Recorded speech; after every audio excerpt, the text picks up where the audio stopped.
Hello! Welcome back to our channel for today's video guys. Dahil nga umulan, so kami ngayon ay magtatanim ng mais. So ayan, nandito kami ngayon sa munting farm ng aking nanay pero hindi namin ito lupain kasi hiniram lang namin ito. So ayan, magtatanim kami kasama namin yung mga batang iyan na makukulit. Ayan, nandyan sila.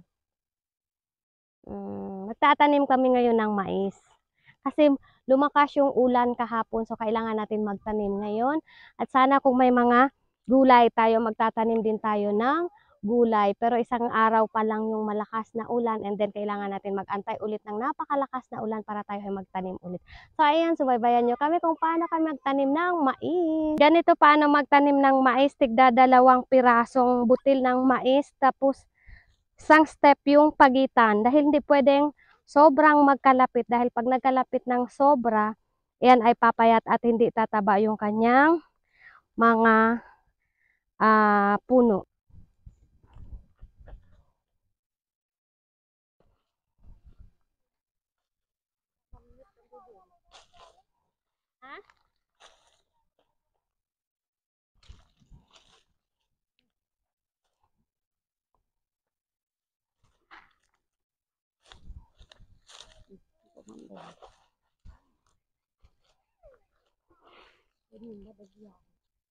Agda kam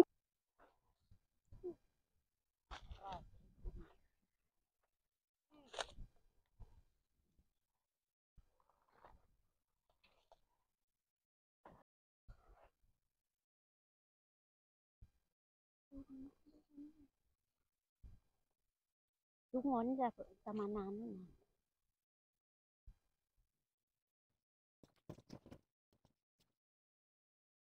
Oh, sobrang init. Yan. Hinga-hinga muna kami konti. Sobrang init dito. Ayan. Tanghali na rin kasi. Only two. Ayan si Jello, oh. Sumasali siya. Oh. And then here again. Only two. Kaya ba? Yeah, two. I put 2 corn. Cover it with a pan. With your foot, like that. Oh. Kaya ba? Just stay there with the dog. Oh. Huh? Look at the dog.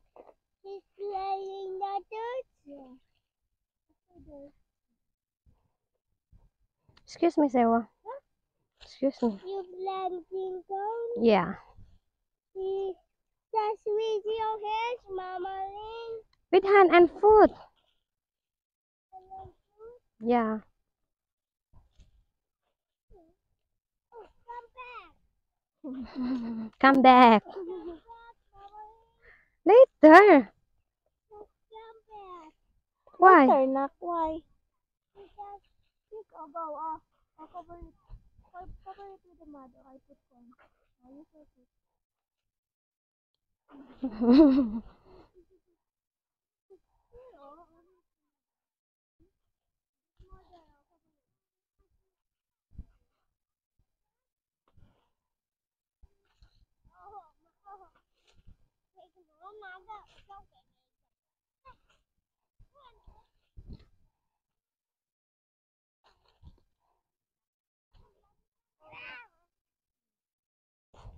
Ito yung mais na hawak ko. Ito yung similya namin. So, ayan. Tatanim ako. Dalawa-dalawa lang yung aking hinuhulog. Then, tatakpan natin ng lupa.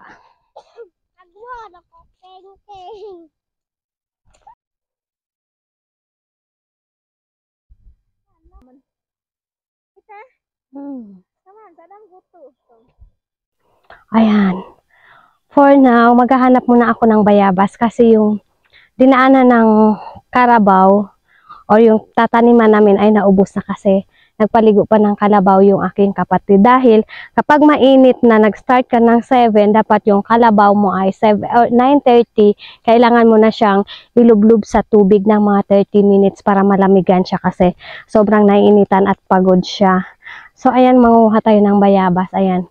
Dito sa farm, may bayabas kasi na mga ligaw dito or tumubo. So, ayan, pwede na itong makuha kapag nagugutom na. Ayan.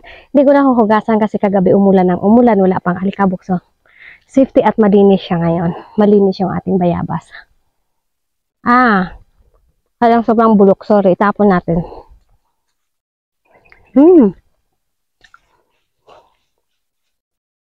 Gusto ko yung malutong. Ay, sira na yung iba.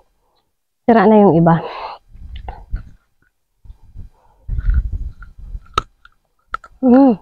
Na-overripe. Ang kailangan natin kainin dito ay yung kanyang balat. Huwag natin isapon yung balat. Kaya, talagang hindi biro ang pagiging isang farmer. Dahil, magtatanim ka, antayin mo ng ilang buwan bago ka makakaraos or makakatikim na magkapera kapag yun lang yung inaasahan mo. Pero sa iba naman, na mayroon naman silang ibang pinagkakakitaan. So, medyo okay sila. Pero katulad namin na wala kaming ibang inaantay, kundi yun lang. So, mag-aantay ka talaga. And then, ang mahirap sa farmer, sa buhay ng isang farmer, kaya sana hindi binabarat yung mga binibenta ng farmer. Pero sobrang mura kapag ang mga farmer ang nagbebenta. Dahil, ang pagpa-farm mo, sobrang sakripisyo. Katulad niyan, magtatanim kami. Pero before yan tatamnan, nilinis mo na. So, ginastosan na yan or pinaghirapan na yan. Then ngayon magtatanim ka. Sobrang init ng araw, nandyan ka sa katirikan ng araw. Kailangan mong magtanim. So, hanggang sa umabot ng 11, pagka 11 na ng tanghali, papahinga ka, kakain ka, babalik ka ng alauna ng hapon. So, ganun yung routine ng farmer. 7 ka mag-start, 11 ka mag-stop para makakain ka. And then mga 1, doon naman uulit ka mag-umpisa. Kaya yung batang aakyat pamangkin ko. Kaya sana hindi ninyo gilalang lang ang mga farmer. Kasi kung di dahil sa mga farmer, sino ang magsusupply sa ating bansa, di ba? Kaya para namang napakaputi ko naman sa camera. Ang call on dot tabi din. Hindi ko. Butas na rin. Nauud yung bayabas kasi nga nainitan.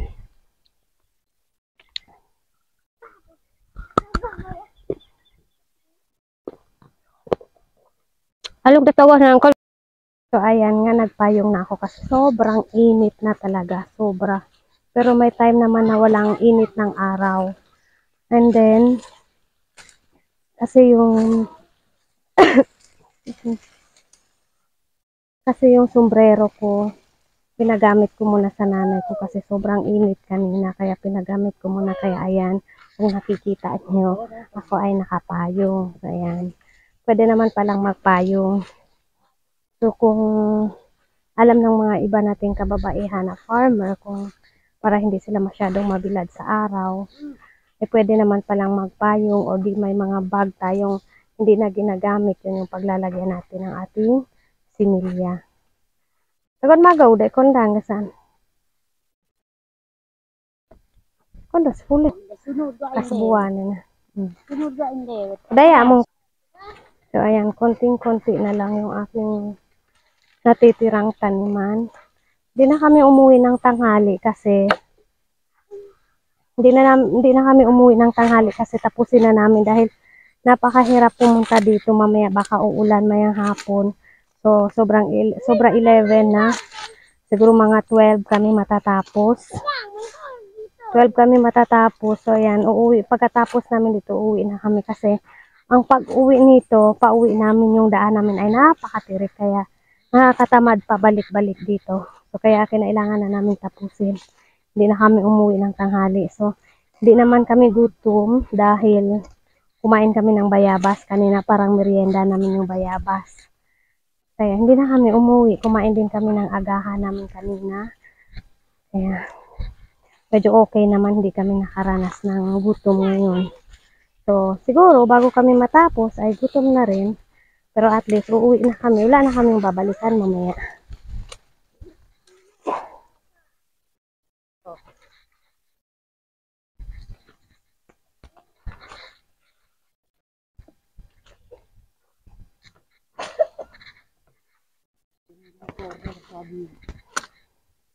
Madamo yung aming pagtatamnan, pero pagka may pera, pambili ng clear out, i-clear out ito.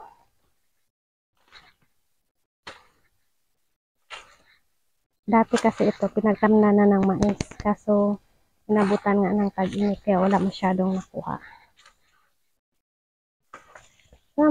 Masaya ang mga farmers today, kasi maraming masaya kasi maraming nakapagtanim dahil nga doon sa ulan, kaya sobrang blessed ang mga magtatanim or farmer dahil nga inulan tayo. Yan. Ang aking camera woman ay ang aking kapat ay pamangkin. Konting-konti na lang talaga at kami matatapos na. Gusto ko nang umuwi kanina, pero sabi ng kapatid kong lalaki, ayaw na muna niyang umuwi. Gusto niya nang tapusin. Kaya hindi na rin lang ako umuwi para matulungan ko yung aking nanay para matapos kaagad. Kasi sobrang init nga. Kung siya lang mag-isa, so matatagalan siya and magugutuman pa siya. Kung sobrang matagal lang matapos.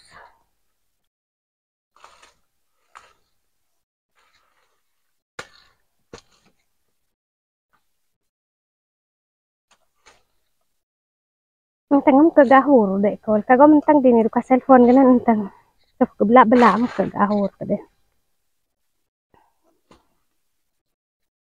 Kaya namin pinagtulungan yung tanimin ito dahil ang ibang tao pag nagpapatanim sila, ang bawat tao, bawat isang tao na magtrabaho ng isang araw ay 300 pesos. So kaya pinagtulungan na lang namin kasi wala naman kaming ibabayad pag nagpatrabaho pa kami ng ibang tao. So kaya naman namin na, o ayan, kayang-kaya naman namin. So hindi na namin kailangan magbayad pa ng 300 pesos. Kasi kung may pera, ibibili na lang ng bigas at ulam. So kaya kailangan lang talagang magtyaga sa mainit na tirik ng araw para lang makapagtanim tayo. Ayan, natapos na yung aming kalabaw. Nagpapahinga na sila doon. Ayan o, natapos na rin kami finally. As in, tapos na talaga. Tapos nang magtanim. Tapos na rin yung pag-araro. Ayan. Yan, si Mother, natapos na kami finally. Yan. Oh, sobrang init. Anong oras na rin kami natapos? Alas 12 na rin ang tanghali kami natapos. So, hindi na nga kami umuwi tulad ng sinasabi ko kanina. Hindi kami umuwi para matapos na namin at hindi na kami pabalik-balik dito mamaya. Kaya tumulong na rin ako hanggang matapos para yung nanay ko rin ay hindi na mag-stay dito ng matagal para hindi siya magutuman at saka hindi siya masyadong mainitan. Kaya sinamahan ko siya hanggang matapos. So, yan, tapos na kami. So, ayan nga, natapos na kami. Pauwi na kami. Ayan yung itsura ng nagtanim, nag-farm. So, ayan. Looking white lang, looking beauty lang siya dyan sa video. So, ayan, finally, natapos na nga kami. Ayan yung aming tinaniman. Ayan, tinapos talaga namin. Sinamahan ko yung aking Mother Earth. So, ayan, lahat natapos na. Tapos nang magtanim, pero madamo. Pero bibilhan niya ng pang... pag may pera si Mother ay, bibilhan niya ng pang-spray na pang-patay ng damo para maging malinis yan. So, ayan, sobrang pawis nga ako. Sobrang pawis kami. Tanghaling tapat na, 12 na ng umaga dito sa Pilipinas. So, siguro yun yung aking maisi-share kung paano ang buhay ng isang farmer ay hindi madali-dali nga.